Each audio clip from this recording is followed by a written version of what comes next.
and welcome to another episode of Bobble Pod. In this episode, we'll be talking about the rise of social media. But before we begin, let's introduce all our co-hosts. I'm Manny Singh, CEO of Bobble Digital. I run a digital marketing agency here in Leeds.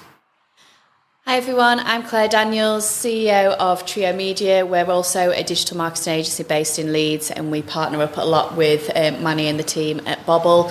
Really looking forward to getting into the rise of social media today. Hey all, I'm Anna Shmnata-Kanyan, co-founder and CEO of Burnwe, a video marketing agency, and I'm so glad to be here today with you guys. Hello folks, I'm Keith Loveday, CEO of Loveday Media, a creative branding agency based over in sunny Huddersfield.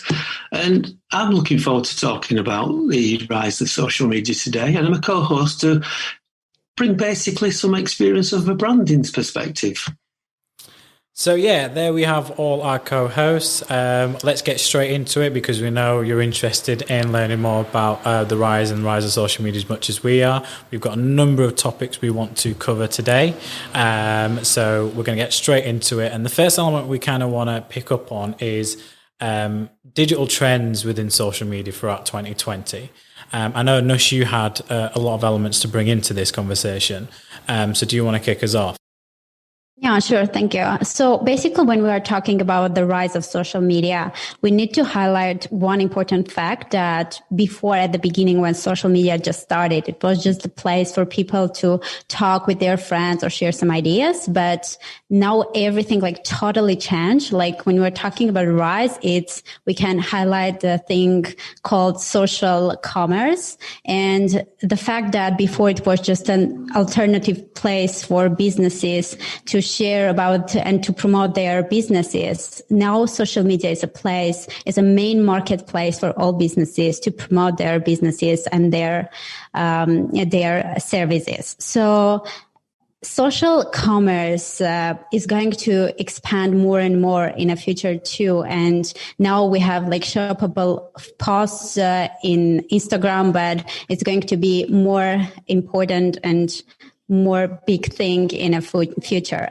But basically nowadays, the most popular platforms became the platforms which are more niche, which has a more targeted audience. For example, like LinkedIn, it is really popular among B2B companies, and TikTok, it's so popular among youth. So it's interesting you say that, because we were just talking a minute ago offline about the launch of LinkedIn Stories, which literally launched this week.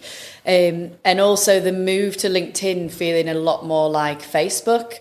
And so personally, I don't know what my other co-hosts think. I find that a bit of a weird move from LinkedIn, in that they are kind of making this move over to Facebook and almost seeing, okay, Facebook is monopolizing the social media market at the moment. You know, it owns Instagram as well. Let's move to a model more like that. But actually, it's known for being different. And, you know, that's why a lot of people like it. And certainly a lot of the businesses that we speak to and business owners, it a lot of the time can be either one or the other. Like, they do really well on LinkedIn, but they're not really doing anything anywhere else. Or they do the other stuff and they're not as strong on LinkedIn because it is seen as such a different platform. But I think that's its strength, really. You know, rather than it feeling like it has to come over and be more like Facebook. I don't know what you guys think. Do you think it's going to lose its USP of being differentiated as a professional network to becoming more of a social network? Yeah. So do you think it's at risk of losing, its reputation as a brand or a social brand from being, strictly professional to being more, social and just general, more like Facebook and Instagram? Yeah, potentially. I mean, you see it a lot that people put up posts being like, this is LinkedIn, not Facebook, don't post your personal stuff on here. I don't mind the mix. I think it's good to bring personality and it's nice to have that mix on there. But I definitely think, as much as this move may have commercial sense, and I'm sure there's very good reason behind it, it's also going to alienate an existing audience that have built a really strong following on using LinkedIn as a purely professional market, because the thing is with stories is it's instant, so it's more raw, it's more authentic. You don't have the time to put out polished content, it's in the moment. So then naturally those terms I've just said also lead to potentially looking a bit less professional as well. So I think that's the risk and the balance for businesses, is ensuring that they really think about the type of content they're going to put on LinkedIn stories, to ensure that they still keep the appropriate tone of voice for the business and position their business and their messaging in the right way. I think so as well, Claire. I mean, do you think that LinkedIn have actually seen how the emotion comes across on Facebook and realised that maybe they're maybe a bit too dry and too professional, and thought, well, actually, this is a good way for people to show their emotion, for people to show, a bit of personality more about them. And as we sort of like moved into more social side, is that what they're thinking is basically? Yeah. I guess I'm not so much surprised about that. LinkedIn also included stories in the platform, because this kind of content, like it's called ephemeral content, which is just available for a short period of time. It is so much popular among everybody. We call it like stories, because they're so short, they're so engaging and addictive at the same time. And you maybe see that a lot of people can just sit down and scroll all the time these stories with nonstop. That's why maybe LinkedIn also wanted to have this possibility for B2B companies too. I have some stats here which might explain not only the topic we're talking about in terms of the rise of social media, but in terms of how, the industry of social media is growing. So just to look at year-on-year comparisons, we know there's been 304 million people globally more on social media platforms than there were in April 2019 to April 2020. Those stats come from Global Web Index. It's a company we partner with to get a lot of data insights in terms of the industry and how people are consuming media online. But more importantly, in terms of actually looking at the use of social media, there's 3.76 billion people around the world. That's not million, that's billion around the world that are using social media by their phones, with a 99% percentage of people accessing social media apps through their mobile. So when we look at channels like LinkedIn and Facebook and Instagram with their stories, is it more of a move around based on stats like this, that people use their mobile devices, so they've had to be more innovative in terms of how they create, content to share on mobile, because more people are using LinkedIn through the mobile app as opposed to on desktop, which we probably assume during the working day. Are they just moving forward with the times? Yeah. Knowing that more people are using mobile, so they have to cater for that? I do think so, yeah. I think, we can see anyway by the fact LinkedIn Stories is on mobile and it's not on desktop yet, that they've clearly designed that for a mobile market. And look, don't get me wrong, as much as I've kind of done both sides in terms of is it good, is it bad, this will be an insights-driven move for LinkedIn in terms of how people are using the platform. And clearly, as we're seeing with any other social platforms, people are using it on mobile phones and people are creating video content. And potentially what LinkedIn Stories could do is help to clean up the newsfeed and keep the newsfeed for potentially more professional content and content that can cut through from brands. Whereas the more personal stuff, the quick videos people jumping on, can be kept to stories, because that's potentially where LinkedIn's been falling down so far, is that people have been wanting a platform to share video. We've seen in some stats that we looked at that this year, and this now makes sense that they've launched LinkedIn Stories, LinkedIn was no longer prioritizing video content in feed. It was prioritizing long form written posts. But the fact is, people are creating more video content than ever. Everyone's wanting to consume video content. So really, LinkedIn Stories is probably that natural segue into, this is the place you come and you put your video content. Video will be prioritized on this channel, and then we can keep the feed so it's not getting too busy within the feed. So what do we think of other channels? I don't know what the other co-hosts think, because, it's the rise in social media. A lot of stuff has been happening recently, especially with, documentaries on Netflix, where we look at the social dilemma. If you haven't watched it, I recommend you watch it. and I will give you a task to try and stay a week away from your mobile phone and see how you do and what impact that has. But it did highlight a lot of issues within the market, and this is where this topic came from, watching that documentary, looking at the great hack and the impact, social media has had on previous elections. It's almost like, it's only getting bigger and bigger and more influential in terms of what businesses do, but in terms of everybody's everyday life, in terms of how they consume media and content. And for us as advertisers to be able to go out and say, right, to our clients and say, right, well, essentially the only main, media element available to you right now is social. If you want to get reach and targeted audience acquisition through specific campaigns. So when we look at the likes of LinkedIn adapting, what do we think of the place and the monopoly, I say, that Facebook has with Instagram as well as WhatsApp? Yeah, well, the Instagram piece is an interesting one because it took Instagram a few years to catch up with Snapchat and bring out Instagram stories. Snapchat was the first of its kind in terms of quick content, here today, gone tomorrow, video content. And I think it was a good few years of Snapchat having the monopoly on that type of market before Instagram brought out stories. Whereas this year we've seen straight away, as much as TikTok's been around for a while and it was Musical.ly before it was TikTok, this year really has seen the rise of TikTok because everyone's been stuck at home, wanting something fun to do, creating new content. Within the same year, Instagram has come out now with Reels, a competitive product to TikTok. So it's going to be interesting to see how that pans out over time in terms of whether TikTok is going to have that market share or whether Instagram Reels is, because I'm already seeing content creators who maybe felt they couldn't find their way yet on TikTok, or they were used to having hundreds of thousands of followers on Instagram. They've gone over onto TikTok, starting again from nothing.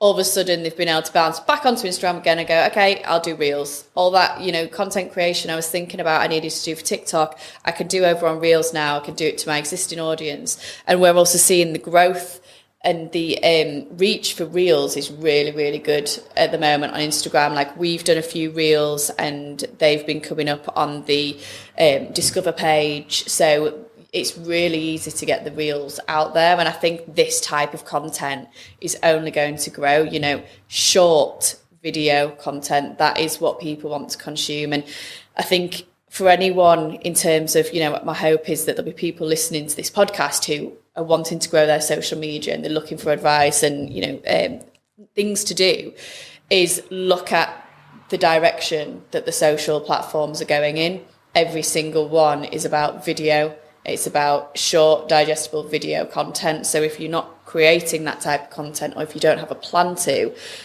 it's probably time to rethink your plan. And I think, Claire, as well, I think with all the rise of these different platforms and the choice and good grief, for some businesses, it's like, well, actually, I'm quite scared about creating video content. I'm quite scared about, what I look like on video, how to do it, where to start and where to look. So, is it just a case of, look, start creating something, start putting something out there, and you will start getting better at it, and you'll start to understand more where your audience is and where to sort of like the direction you take.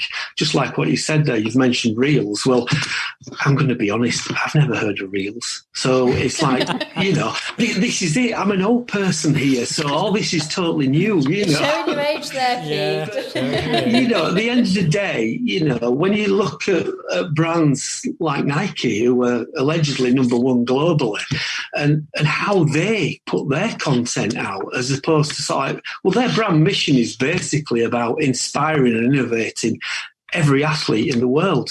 So how about that as a brand statement? And what do they put out there on their video content? They put out the people that consume their products. They talk about sort of like their successes, the failures, their pain and their relation. It comes across on all their video content. And it's from individuals, amateurs, professionals, disabled people, teams and individuals. So they're not really scared of showing their emotion. They're not really scared of showing something that doesn't work. And is this the way that is this what people want to consume now? The person side, the human side, more than anything else? How does an SME do that? So you've just given a great example of Nike, but some of our listeners will be local, smaller SME businesses. How do they go around creating that same kind of brand emotion? I think it's understanding the different types of audiences and showing that, you know, we understand you and this is our passion, this is our human side. We can actually basically, you know, not focus on services and products, but maybe how we understand you would possibly use them and benefit, and let's get them talking out there. I don't know. I guess for an SME, I mean, even like myself, it's like, sometimes I can be a bit scared of doing stuff. And it's like, you just got to go out and try more than anything else. What do you guys think? I agree totally. I don't know anyone else. I think we've done a lot of things online. So, you know, do follow us all on LinkedIn. We're always sharing polls and stuff and insights. But one of the things I've been really sharing and focusing on over the last few months is, you know, video content, but the type. When they say, well, what kind of video content? I'm always talking about, well, you know, almost like be real, you know, be authentic. Don't try to oversell yourself. Show the impact you've been having as a business in the local community. Show how, you know, you've been impacted. Be honest and show the real side of you as a business in terms of how you're supporting and helping businesses. There's a lot of businesses right now look at the impact of, you know, what Marcus Rashford is doing around the government's decision not to do, you know, free school meals and businesses getting involved. So if you take that as an example, you can use that and create some video content around that saying, yes, we are supporting local schools and kids that are not as fortunate, that need support with, you know, free school meals during, you know, the midterm break. It's examples of how you're getting involved in the community in a time of a pandemic, in a time of a key recession, will make you rememberable by your consumer. I think so, Manny, as well, you know, and the more you can do in the community, but I guess there's a lot of businesses out there doing things and helping their community that aren't actually publicising this because they may be a bit scared of going online and putting content out there, a bit scared of creating videos. But I guess, you know, like we said before, it's just giving it a go and letting people know. From what you've said there in terms of the scared to give it a go, if people are doing it, it's almost that, you know, that misconception of, well, does it look like I'm bragging?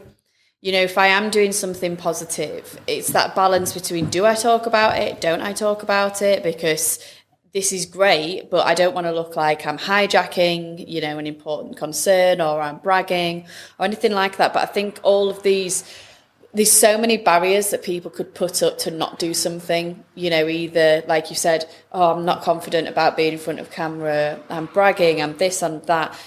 If I could simplify the strategy for anyone, if I was giving them advice as much as possible, it would just be start today. You know, just start sharing, start doing.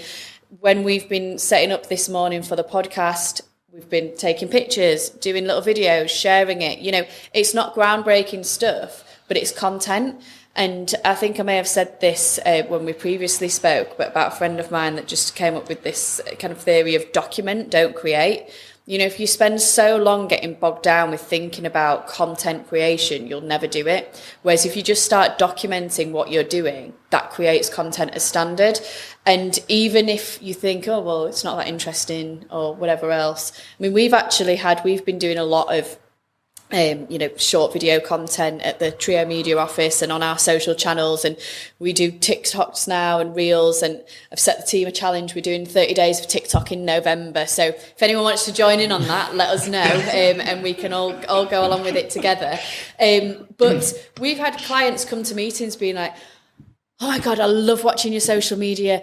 Like, genuinely, we did a thing on social media of two of our employees in our office both taking off a hoodie, how they took it off. One of them taking it off from the bottom, one of them pulling it off over their head, and got people to vote which is the right way. And people have said to us in meetings, I just wanted to know who took the hoodie off which way, and how did people do things. And we're like, oh, this is so good. Like, people are actually watching the stuff that we think is just, we're just creating some crap today. But, you know, it's a dry news day. Let's do people taking off the hoodies. But it's engaging people, and you never know who's watching and who it might reach. And on several occasions, I'm having ex-employees text me saying the social media looks amazing, because we're just going for it and we're just posting, and it is just a case of stop thinking about it and start posting.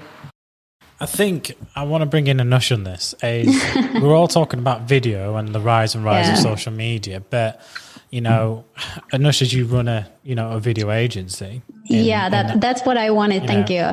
So basically, as a video marketing expert, for those who have just starting with their video marketing, I would suggest one and only thing: just don't try to do very high quality productions. Don't try to be so high quality, but be more like quality from content point of view, because this is, as Claire said, this is what actually people are interested to see: who you are, like who is your company inside, what you are doing, how you hire people, like how do you share your days, like what you eat. Even everyone is interested in daily things, yes, but not like how do you do like common things which everyone do.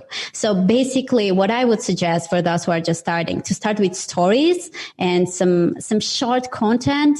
Not prepare for doing something very great. Just do it in daily basis every day. And one day you will realize that it's time for more things, like more quality things. And in that case, you can just try to do another content. But everyone is talking about like how video is cool, but you need to know also why is it actually so important, and why with the rise of social media, video content became really, really popular. Because there are three things which video gives that another contents can't provide you: is the impressive return on investment, because it has even 88% of ROI comparing to other contents. And it is giving you more possibility to make a trust within your loyal customers, because it's so easy to reach people, and you can just easily stand among your competitors with video content. And the last thing, and the most important thing maybe, is the data insights that video is providing, because you maybe notice that when you are watching even a half of the video, you can be easily targeted among the brands. So I'm not even talking when you're watching full video, because it's so easy to market you when you're watching video and you are getting part of these brands. So basically, all the platforms, if we're talking about Facebook, Instagram, Twitter, LinkedIn, and YouTube, all these big platforms has increased on videos and changed a bit their strategies even for videos. For example, when we are talking about Instagram, at the beginning, it has some limitation of videos, because you could upload only less than 1 minute videos on your IG posts. But now with IGTV and Reels, it has really huge changes. And now it is giving limitless possibilities for people to post videos, to share ideas, to share any kind of content they can. Is that right? Did you say 88% ROI, return on investment? Yes. Is that what you're seeing with your clients right now? Exactly. We're getting a lot of feedbacks when people are using our videos. They are sending us like, how was it really impressive? And to be honest, with our clients, they are maybe spending a lot of money on the preparation of the video, but the result they are getting is like 3-4 times higher than the money they are putting on the production. That's where a lot of businesses continue to do video marketing, not just one time on a month, but it's like all the time process. It needs to be just everyday process, and it don't need to be like all this high quality stuff. You can post videos every day by just shooting you with your smartphone, just talking to your clients, just making these human connections with them. And so I'm keen to get everyone's input on this. Is social media marketing video marketing? From what we're saying. I've got a stat here. I just want to add to that. I got a stat here from Global Web Index, that's just recent, 90% of global internet users aged 16 to 64 consume online videos. 90% of that age demographic globally. So I agree with Claire. Yeah, social media and the rise of social media, and the reason it's continued to rise is it's adapted by different devices in terms of mobile, tablet, available to them in terms of smartphones. And what they've noticed is that a smartphone is essentially your pocket camera and video recorder. And essentially they're using these kind of devices and realize the best type of content we want to consume as technology gets better is they want that content quicker, they want that content faster. And the only way they're going to get content and information quick and fast is through video. I think as well, I have to agree. And because of the video and the video on the smartphone that can be quickly done, it shows the unpolished human side, which I think anybody around the world wants to watch, wants to see. It's more engaging than something that's, I don't know, a bit rabbit in the headlights, we're going to talk about this today sort of thing. It's just a natural sort of like video, I think is what we're saying here, isn't it really? Guys, just only thing to add on top of all this is that with the increase of video marketing, it is becoming more and more difficult for businesses to do something different. That's the maybe only problem that now rises in social media. And for that, businesses need to start thinking out of the box, because just putting ordinary content will not help them now to stand out among competitors. Even now, when Facebook introduced 360 videos, not every businesses are using this possibility, but it is something that will for sure just pop up on your feed when you are using this kind of videos. So do you think for a business that's actually trying, they've done a couple of very start videos, it's like, oh, this is us, and this is a work environment, these are the people we like to do. Where do they go to next? And where, with this, like the rise of all these platforms, what advice would you give them to start off? Which platforms to sort of like, do they need to pick one or two, or do they need to blast it out everywhere? Exactly. They need to, when they're just starting, as I said, it's good to start with stories just to somehow start doing something. But of course, video marketing, it's like digital marketing. You can't just do digital marketing without having a strategy. The same for video. You need to pick one or two platforms at the first time just to make sure you are good at. You need to start posting and be so active in these platforms, and then move on to other platforms. So basically what I would suggest, just to understand for businesses, just to understand where is your target audience, where are your actually customers are mostly spending time. If you are B2B company and your customers are on LinkedIn, just concentrate on LinkedIn. No need to do Instagram posts or anything. But if you want to engage your customers and they are B2C customers, you want to engage them all the time, like Instagram would be, or TikTok would be really huge, good platform for you. And you don't need to spend a lot of time on LinkedIn, because it would be like just a waste of time for you. And that's what I would suggest for the beginning, just to concentrate on one platform and start having some strategy of what you are going to post, and post it in everyday basis, just to be all the time active for your customers. I think you need to have your audience in mind when you're creating kind of video content. Anything we share at Bobble, it's to educate.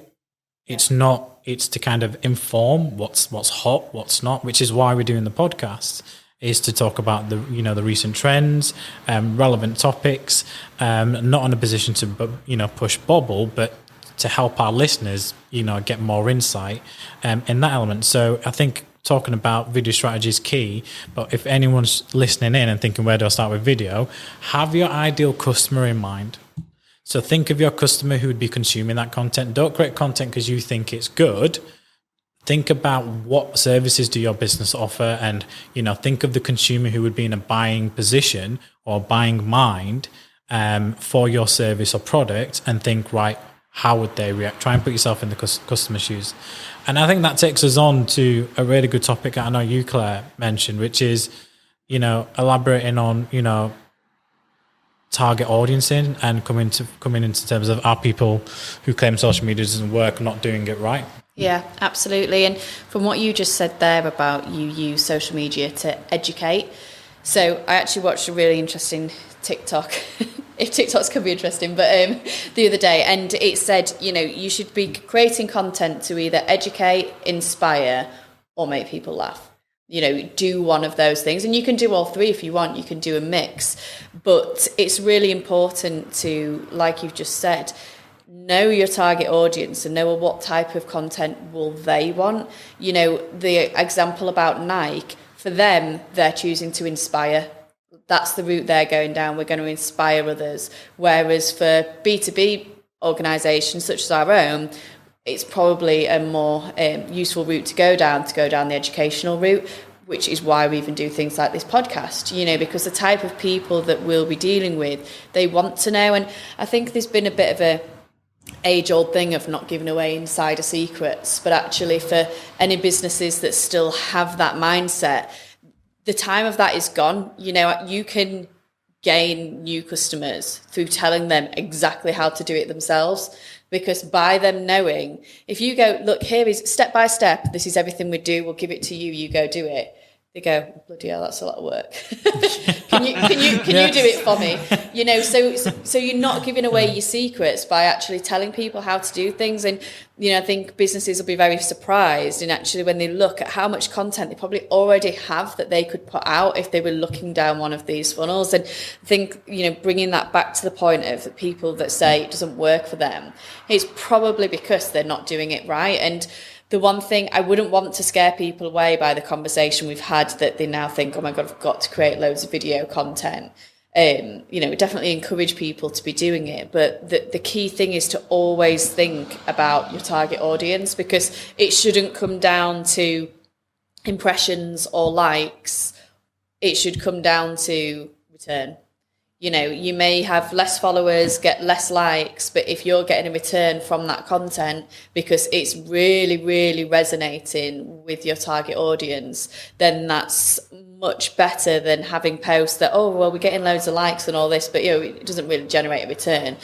So you're investing a lot of time in it, but what are you getting from the back of that? And so a piece that I mentioned in our last podcast that we did was around creating content just for one person. You create that profile, and something, I don't know if many businesses really do it so much anymore, but really creating a profile of your target audience. My target audience is X position, he lives in X city, these are his interests, X, Y, and Z. Do that, create a real profile of this is what my target consumer looks like, and then think, what content do they want to consume? Or do research, look at the stats, what content are they consuming, and create content based around that. And you can't go too wrong if that is the person who's buying your product and that's the person you're creating content for. I also think that businesses... I think Claire, with that is you actually get into their hearts as well as their minds by creating something that's really targeted. And I think also you can create the audience or the target for that one, but you might have 3 or 4 different audiences there, or 3 or 4 different targets. So that enables you then to start creating a volume of content that you can keep flowing through as well. Absolutely. No, I was just going to say that talking about target audience, it's kind of key. And I think a lot of businesses and clients that we come across, they think they know who their customer is because they're like, oh, we need to, I think most of our, I have a client, Flawless Studios, doing some lead generation campaigns around competitions. And they're like, oh, we're pretty sure the boudoir campaign comes a lot from Instagram. We did the data and analysis. Literally less than 2% of spend was allocated to Instagram because most of the conversions were coming from Facebook. And on that campaign, we just made it clear that actually it's a higher cost per lead on Instagram. So that's why understanding your audience and the channels they're using in particular is quite key. And defining that audience by different platform. And I think that's what, from a paid social perspective, it gives you. I'm just going to take the conversation to the next. So if we know that social media is, we're on the rise. We know for a fact that we talked a lot about how important video plays. We know for a fact that, it's more than just video. It's about, the type of content you consume, being authentic. The one question I've had and I've put out to my LinkedIn following is, after watching that Netflix series, The Social Dilemma, and we mentioned it earlier, is from us all who run agencies, should there be more regulation in the social media based on how quickly they're growing and how much of an impact they have on consumers? Just consider that 49% of the global population is on social media. And when you look at some of the impacts or elements that came out of that social dilemma is, the link from social media uses and time spent on social media to the impact on mental health and, depression, people unfortunately having to take their own lives, and the impact social has on the consumer's daily impact. Essentially, as advertisers, we are targeting consumers. And social media works from the basis that the more consumers spend time on social media, the more advertisers have an opportunity to target them with specific ads. That's how Facebook and Instagram and all these social channels works. They want you to stay on their channels longer because it's more profitable for them to be able to use your data to present the relevant ad from us who work with clients to get sales engagements. And so I think ethics come into it. So should there be more, tighter regulation in social media? Because do we need to put the consumer first? We're looking at it from a business and, advertiser perspective only. Yeah. Well, one of the key points in the social dilemma is, if you're not paying, you are the product. And that's what a lot of people using social media haven't come to realise yet is, I've got this great app that I spend loads of time on, I don't have to pay anything for it. It's because you are the product. Their data is what's being sold. So I definitely think morals and ethics come into it when a lot of these people are quite they don't know what they're giving away, and I think there is a naivety, and so the social media giants have to take responsibility for that, for better educating their users in terms of how the platform's being used. Personally, I actually used to work in online safety and even went into schools giving talks to children and about social media and everything like that, and we'd look at the policies and the terms of use that no one's ever going to read, and it's phenomenal. The length of these terms for using Facebook is just like nothing you've ever seen before, but no one's reading it. People go into it totally unaware. Parents give the kids phones and let them have Instagram at the age of 9, even though you're not legally allowed on it at that age. I don't think parents know that. So it is a very vulnerable space for children. Parents are very unaware of how these platforms can harm them. And there is a lot more knowledge that needs to be made available for it to be a safer place for people to use. And even when you were talking then, Manny, I was thinking about the social channels could probably argue there's so much regulation already. As advertisers on social, we know the long rule of strict regulations. If you can advertise this, you can't advertise that, etc. But what I think is quite interesting is there's no data or insights backing that and giving us that to tell us why. And something that I think would be great is if actually the social platforms were using their insights to tell us how to advertise certain products to different audiences. So this audience responds best to this type of content. We know that from what we've seen. So this is allowed, this isn't, but here's some data-driven insights into how to get the most out of the platform. So it's aligned to the needs of the target audience. It's not taking advantage of them. And then also sharing with people that this is how your data is being used. We're going to use your data. The same, any other website has to have a cookie policy and say, this is how we're using the information. Don't get me wrong, people aren't reading them, but this is the legal requirement under general data protection regulation that we have to tell people how we're using the data on our sites. Come to social media and that all seems to go out the window. No, that's true. The poll that I did on LinkedIn, and I do a lot of polls on LinkedIn, so do follow and reach out and get involved, is, does the social media industry require tighter regulation? 70% of those that voted in said yes. Only 30% said no, so more than 2/3. And that's just asking those people that use, there'll be some business people in there, there'll be consumers on there, and it was on LinkedIn, just one platform. But that gives you an idea of people know, personally there should be more regulation, but I don't think much is being done by it. And I feel like companies like Google and Facebook can't say, we'll regulate ourselves. That's not going to work. I think one thing that came from me on watching The Social Dilemma was the demeanor of the masters of social media, the people like the vice president of, Twitter. And then when asked, would you give your own children access to social media, saying no. And you could see in their eyes that they realized that although their intentions are good, and for innovation and technology to come out in the industry, yes, you need to be out there. You need to think out of the box. The like button was never meant to be the metric it is seen as today. It was, more of a support, or I like that content. It's meant more now, which is why Instagram's removing the like button. But again, I argue there's a business decision behind that. The less people are liking, the more they'll move to paid ads to get engagement as opposed to. So yeah, I think more regulation is needed, but looking at, what's going on and the demeanor of those people on those, on that show, realize that they kind of created a monster they didn't expect, and almost kind of a feeling of regret, but some hope in terms of, if there's more regulation, it's not beyond control. And I guess, I don't know, with sort of like the size and the power and everything like you've mentioned of the larger companies like Facebook and LinkedIn and Google, how on earth do we as individuals or as groups of people actually say, look, you need to start regulating yourself, we'd want to police you? I don't think they'd ever accept that, basically. But then you've also got the device creators, the device, the changes and the speed of access to all this. Do you need to police that as well? Say, look, who's using your smartphones? And like you rightly said, Claire, as well, where's the point of education for parents that don't understand the kids at 8 and 7, and the parent inside is like, well, actually, it's quicker to give them an iPad and let them go online than it is to actually sit and talk to them. I don't know. Is this whole sort of like generation being shifted towards consumer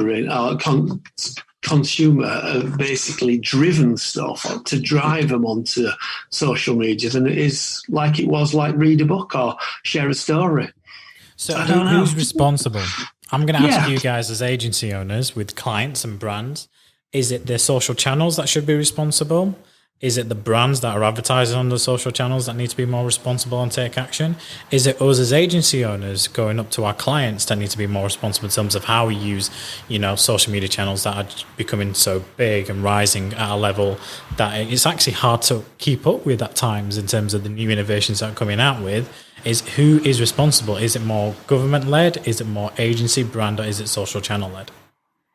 I actually think it's a collective of agency, producers and the social channels out there to actually say, look, collectively, this is what we really need to do. I don't think it'll be government-led because we've seen, how governments take so long to decide anything.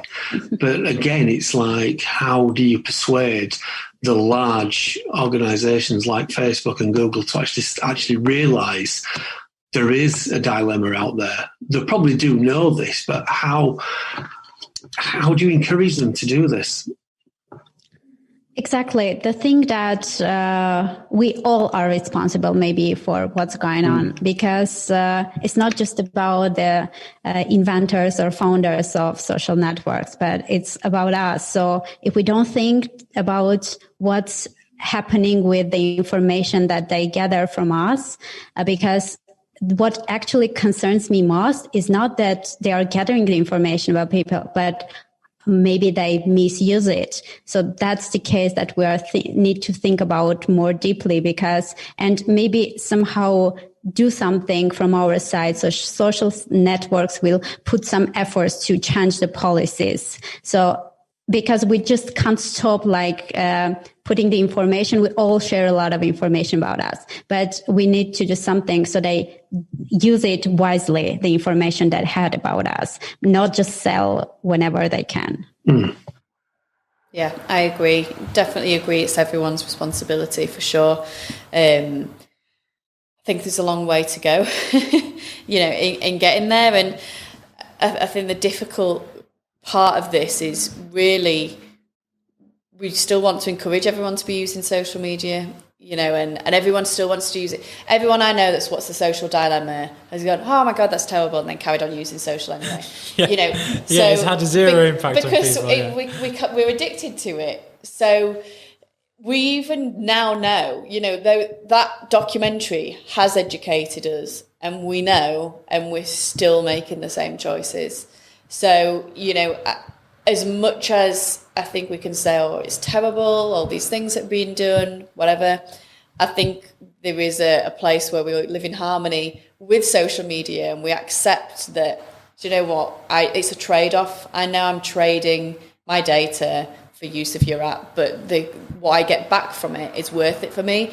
So I think that comes back round to, as long as the brands, the agencies, anyone creating content is creating inspiring, educational, humorous content for their audiences, and people enjoy going to that app, then it's a trade-off that they're willing to make.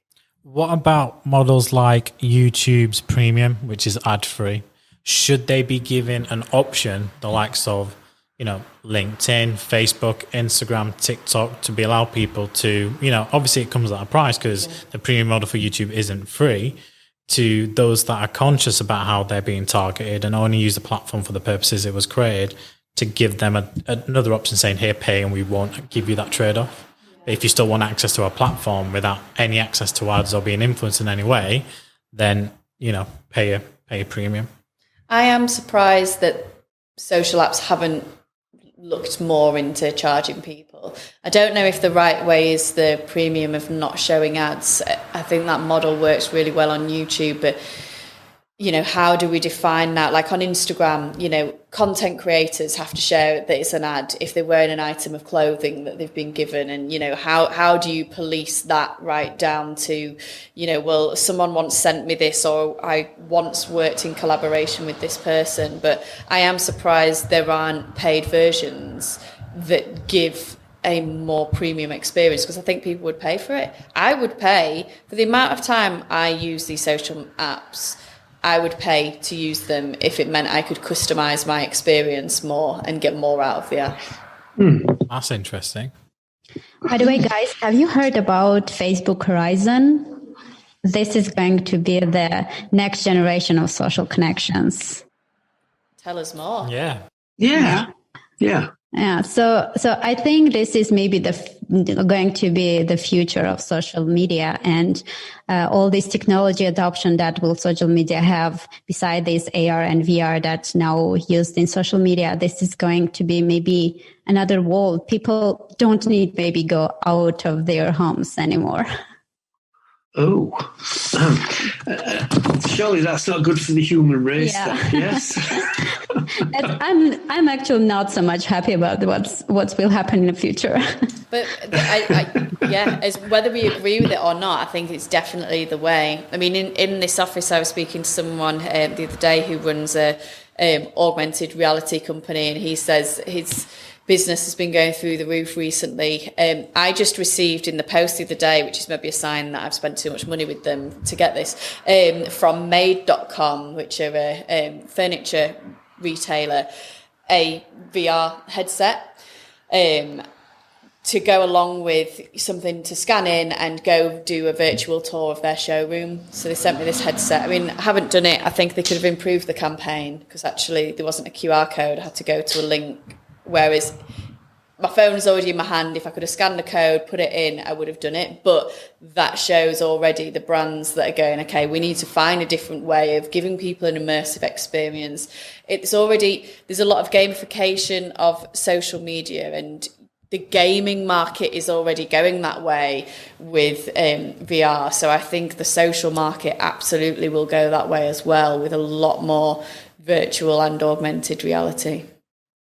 Actually, even now, a lot of businesses are using, especially on Instagram. I'm not sure if you heard that Sephora using his beauty brands with AR technology and allowing their customers to try makeup and then buy the product, which is something maybe really cool, because you can just sit at your home and just try makeup product and just order online. And in the future, maybe even the clothes can be, clothes fashion brands can do in the same way, which is good. And at the same time, not, it's good because actually online, buying online is so popular, and this is giving you more possibility maybe to easily buy and see if it fits you or not. Yeah, we're actually just in the process of setting up working with a jewellery company for a new website, and they've come to us and said, can we have on the website a facility where you can try it on?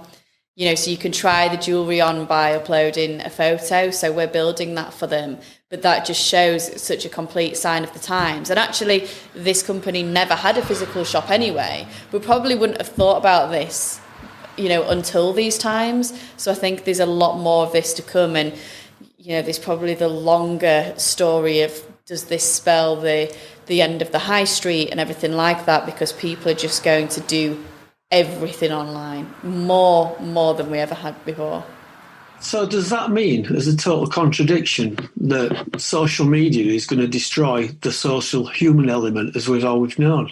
You know, basically, are everybody just going to sit at home and get everything what they need, and they can see it before they get it and then buy it there, so they'll never go out of the doors anymore?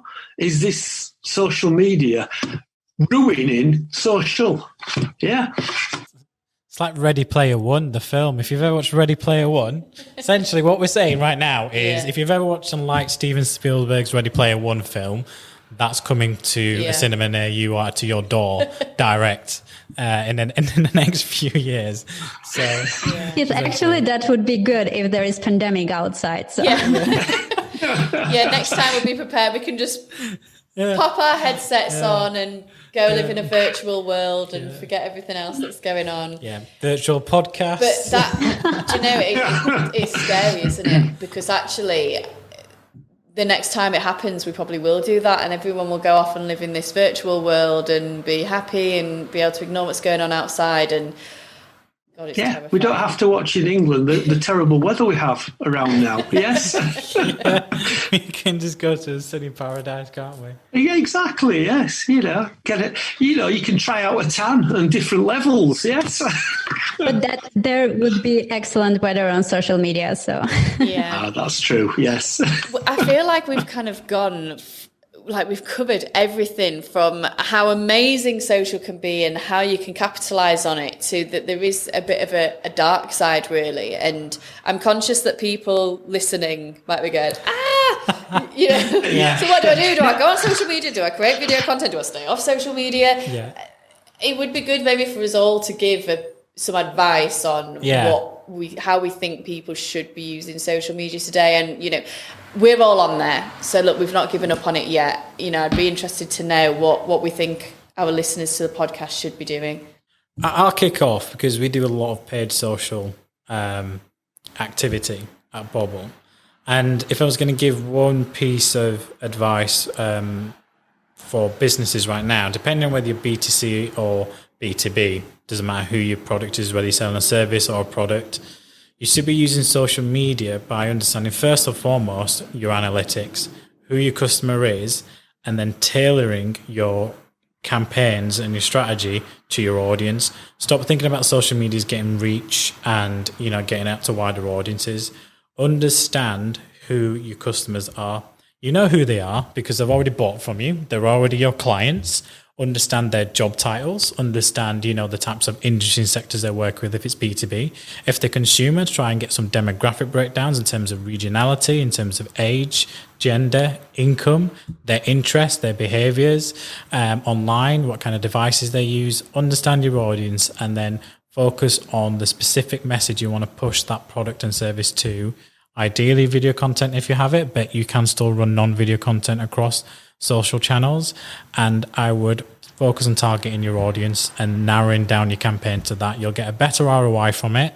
You'll get more learnings and data from that campaign in terms of how to adapt it. Also, you'll then be able to take advantage of wider elements such as, you know, retargeting and lookalike targeting within the platforms, which we're happy to share some information about at the end or online. I think as well, like we've probably touched on before, is when you're creating content, make it uplifting, make it enjoyable, make it an experience that people will want to come back to. And strangely enough, as human beings, when we like something, we tend to tell our friends about it. So this is the whole purpose, surely, of social media. You know, at the end of the day, it's creating something for somebody that actually touches onto their emotions, gets into their hearts, and makes them want to come back. You know, and at the end of the day, like Manny, you just said, it's understanding who you're talking to, understanding that audience and what makes them think and what makes them go, wow. I think that's a good sign, really. And not to be scared of doing it as well is what we touched on earlier. And don't be frightened of looking, you know, you got to start somewhere. So if it's a bit daft, you make a few mistakes, just keep going and you'll get to perfection. Yeah, I would give more generic advice, maybe. All the things in life have good and bad sides, and you need to take the good sides of social media and be a part of bad side. Maybe that's more generically. Yeah, no, I totally agree, because I was going to say, you know, it's not all bad. We've kind of covered everything on this, and there's enough information out there for people to know, but it's not all bad.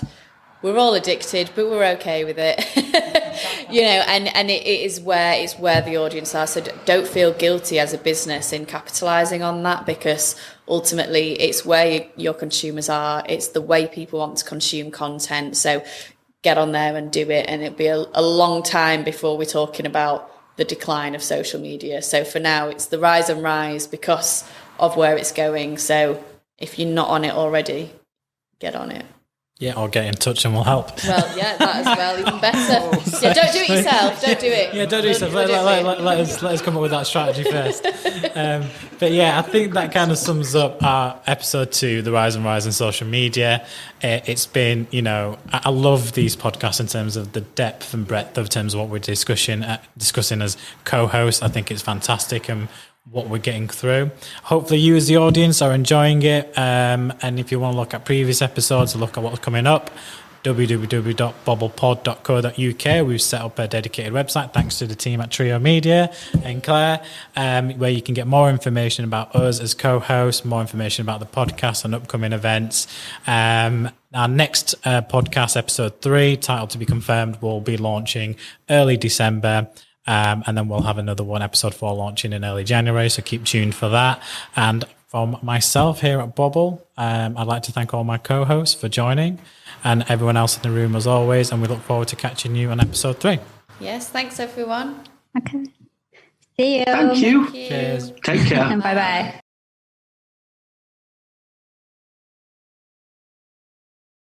Hello, everyone. I really hope you enjoyed episode 2. It was a very difficult episode for us to push out, as just a few days after recording the episode, our co-host, a close friend, a business friend, Keith Loveday, passed away so suddenly. It hit us all here at the, Bobble Pod family, really, really hard. And with the permission of the family, who were happy for us to push out the second episode, we came up with the idea to showcase some highlights and behind the scenes of Keith over the first 2 episodes and the promo videos we've done, just to kind of show how much of a fun character he was. Without Keith, there would be no Bobble Pod. He just jumped at the chance to help and support and set up Bobble Pod. His DNA and blueprint is all over the Bobble Pod branding. And as long as Bobble Pod is going, we hope to, keep Keith's memory going for as long as we can. And hopefully you enjoy the upcoming highlights and behind the scenes videos that we've got of him. From everyone here at Bobble Digital and our fellow Bobble Pod co-hosts, Anush and Claire, and the behind the scenes such as Josh and Callum, we miss you, Keith. Thank you for everything you've done. And we hope everyone enjoys these highlights.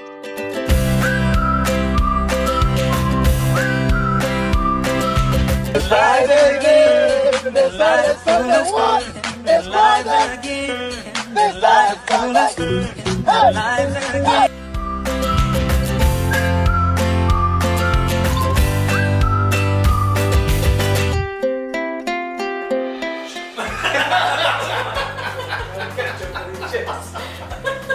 Oh.